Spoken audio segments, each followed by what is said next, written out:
असफलता एक चुनौती है, इसे स्वीकार करो। क्या कमी रह गई देखो और सुधार करो। जब तक ना सफल हो नींद चैन को त्यागो तुम। संघर्ष का मैदान छोड़कर मत भागो तुम। कुछ किए बिना जय जयकार नहीं होती। कोशिश करने वालों की कभी हार नहीं होती। मेरे दोस्त, ये कहानी एक टॉम नाम के लड़के की, जो एक सक्सेसफुल बिजनेसमैन बनने का सपने देखा करता था। उसके पास बहुत आकांक्षाएं और बहुत जुनून था, लेकिन उसे रास्ते में बहुत सारी बाधाओं का भी सामना करना पड़ा। टॉम ने अपने बिजनेस को धरातल पर उतारने के लिए दिन रात मेहनत की, लेकिन सिर्फ और सिर्फ उसे असफलताओं का ही सामना करना पड़ा। अब टॉम अपनी उम्मीदें खोने लगा था और सोच रहा था कि क्या वह कभी अपने सपने को हासिल कर पाएगा।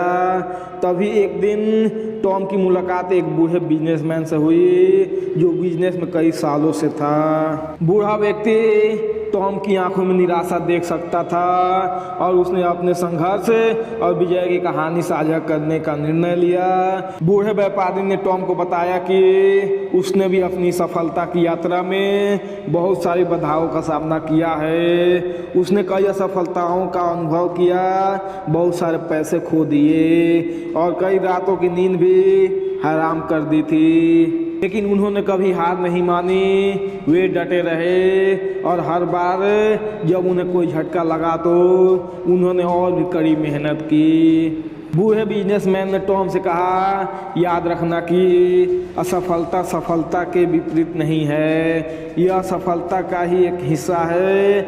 आपको अपनी असफलताओं को गले लगाने और उसे सीखने और मजबूत बनने के लिए उपयोग करने की ज़रूरत है। आगे बढ़ते रहो और अपने सपनों को ना छोड़ो। टॉम बूढ़े आदमी के शब्दों से इंस्पायर था और उसने एक नई मानसिकता अपनाने का फैसला किया।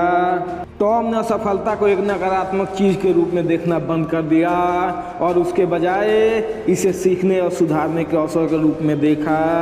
टॉम ने पहले से भी अधिक मेहनत की और उसे रास्ते में छोटी छोटी सफलताएं भी दिखाई देने लगी। समय के साथ टॉम का बिजनेस बढ़ने लगा और वह एक सफल बिजनेसमैन बन गया। उसने महसूस किया कि उसकी सफलता की कुंजी सिर्फ उसकी कड़ी मेहनत नहीं थी, बल्कि उसकी असफलताओं से सीखने और आगे बढ़ने की क्षमता भी थी। टॉम पुराने बिजनेसमैन से मिली सलाह को कभी नहीं भूला और कड़ी मेहनत, दृढ़ता और लचीलेपन की शक्ति से हिमायती बन गया। मेरे दोस्त, असफलता कोई अलग चीज़ नहीं होती, यह सफलता की सीढ़ियों में से एक सीढ़ी होती है, जिसे पार किए बिना आप सफलता की ऊंचाइयों पर नहीं पहुंच सकते। अगर आप भी असफल हो रहे हो तो आपको भी असफलता से सीखने और उसको इम्प्लीमेंट करके आगे बढ़ने की ज़रूरत है। जय हिंद।